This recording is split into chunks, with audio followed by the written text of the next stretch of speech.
أنا رياك يتنان كجبني والله أسمع دكينا هاجي تكون سين كجيبو رب الإيدا يبقى أمرنا هذا بقى تسمع كجيبو تكلي سين كجيبو مي والله ربنا ها أجيس ورك عربا جرا والله نجاه نتكلم قبل يكون ربي قيامنا التابوس قيامة تم التابوس والله ربي هذا في أباك يتنجاه ننقلشين أنا إنجر وجري نجاه والله ربنا قال من قلت مسمع هيا والله أنا دوام في إتاي اسمع لنا الكبر دوام في إتاي سيدو قد ربي سيدو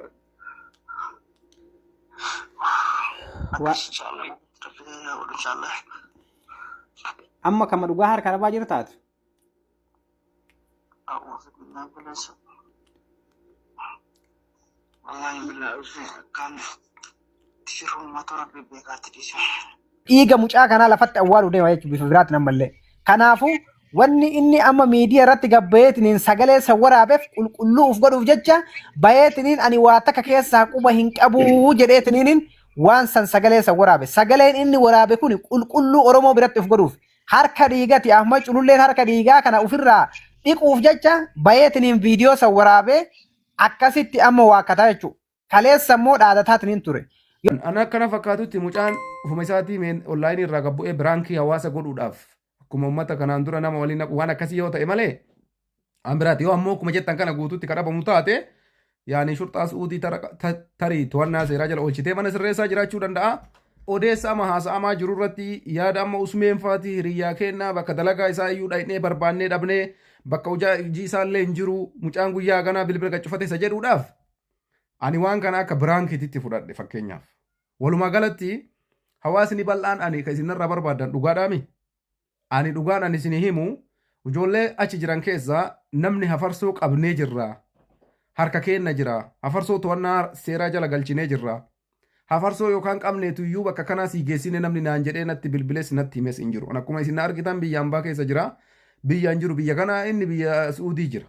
Mucaan kun tarii waraqaa qabaachuu dhabuun mala Suud Arabiyaa keessatti sababa kanaaf shurxaa yoo tasa qabdee harka seeraa seene akkuma nama kamiitu hidhamuu hin danda'a. Saniin gara kaanitti dhugaa jirtu yoo narraa baruu barbaadan hafarsoo namni qabee harkaa qabus hin jiru gama kiyyarraan namni naa qabee hafarsoo akkas godheen hin jiru. Yoo shurxaan tasa qabdee mana hidhaa jiraate san mana hidhaatitti akkasitti ijoolleen dubbisuu dandeessan. Garuu ana kana fakkaatutti hafarsoon ajandaa isee dhokatee biraankii godhee as deebi'uudhaaf ajandaa kana godhaa jira malee akkuma kanaan dura uummata wal ficcisiisuu barate istiraateejii biraa yookaan siistamii biraa fayyadamuudhaaf kana godhaa jira malee mucaan akka amma namni miidiyaa irraa Ahmaddu ajjeesisise Ahmaddu akkas godhe jedhu san waan akkasiisanii miti. Ani maali akka isin yaaddan kanatti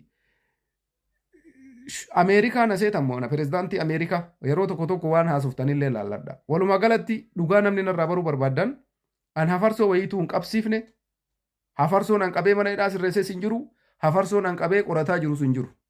Hawaasa bal'aadhaaf deebiin kiyya kana caalatti ammoo yoo dhugumatti akka jettan kana mucaa bakki inni jiru kadhabdan taate walumaan haa barbaannu mana hidhaa Suud Arabiyaa keessa barbaaduu dandeessanii qaama seeraa irraan kanuma gara kiyyaa wanta akka wanni waa'ee isaa irraa beeku hin jiru. Mucaan waan qaamaan qabneef tasa seerri to'achuu danda'a.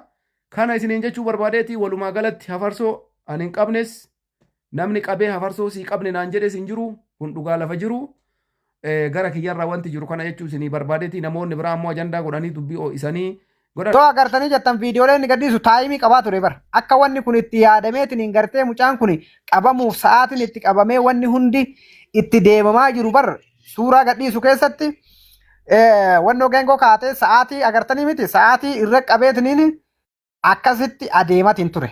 Sinigalee poostii godhaa ture.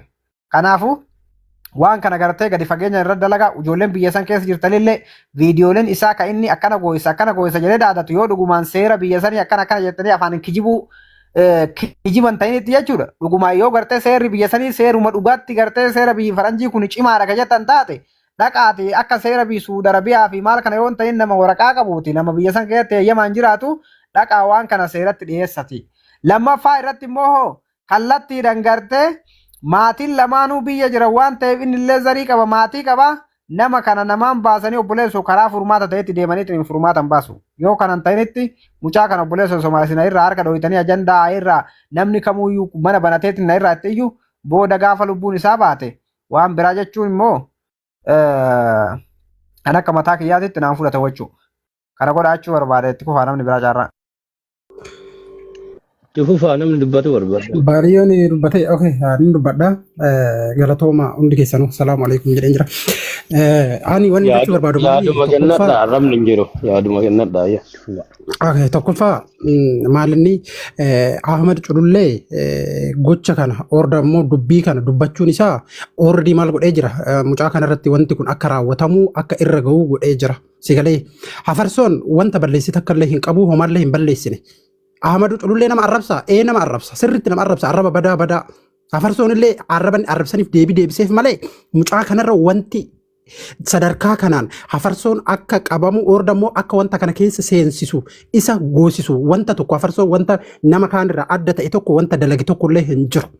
Sinigalee Hafarsoon sooshaal miidiyaa irratti dubbata malee keessan namni beeku dhugaa nama miskiina nama namaaf yaaduun bakka sigalee nama gaarii akkamiiti nama beekuuf yoo ta'u ta'e yoo beektan ta'e sinigalee kanaafiyyuu Ahmad Culullee biyya guddate keessa jira biyya guddate keessa jira eessa jira Jarman jira.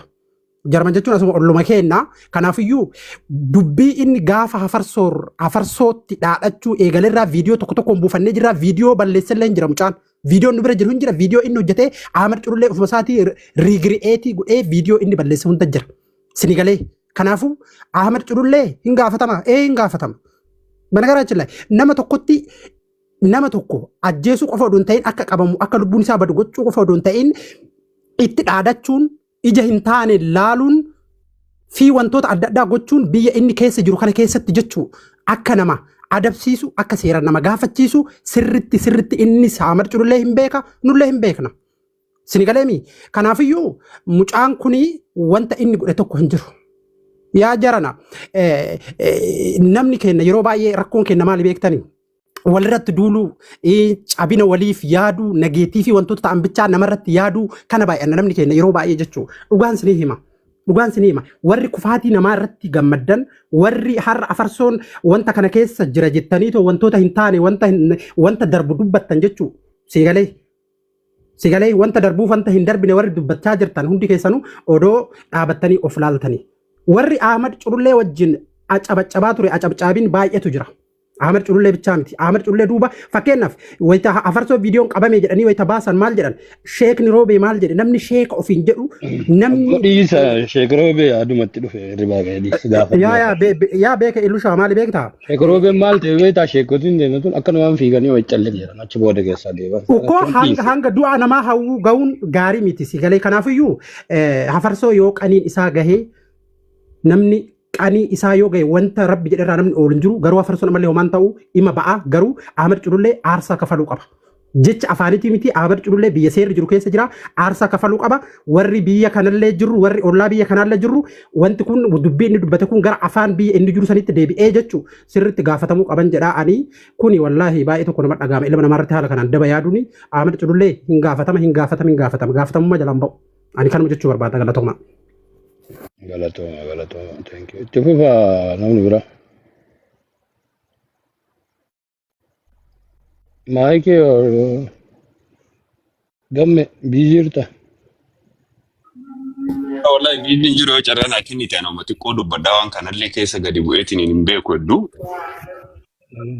garuu waan amma isin haasuytan kana irratti waan tokko gaafadhee keessaan osoo wal gargaarree kaa'af madaana wajjin nama biyya takka keessa hojii jirru sagaleen kee hin jiraame? Jira. Yaa dubbii kanallee agana gahuu isaallee ani ammumasuma gastima irratti dhaga'u jira malee baaliyyoo biratti ganama kana haasawamaa ture. Dhugamatti ammoo Ahmad biyya kana keessa kaanuma hojii jiraatee waan kana dhugaan godhee viidiyoodhaan kunniin jiraate keessaa naa ergitanii nama 2-3 takka keessaa wal dubbifneetiin hin dhimma kana borumarraa jala deemuudha waan hedduu haasawuun jiran seeraatiin jechuudha. Enggak Cuma waktu kayaknya.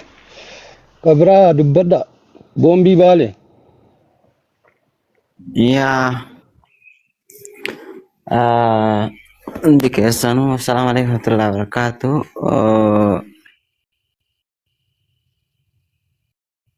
Waalaikumsalam warahmatullahi wabarakatuh. Ila coba badu namni tokko ega kalas gabbahees dhaadate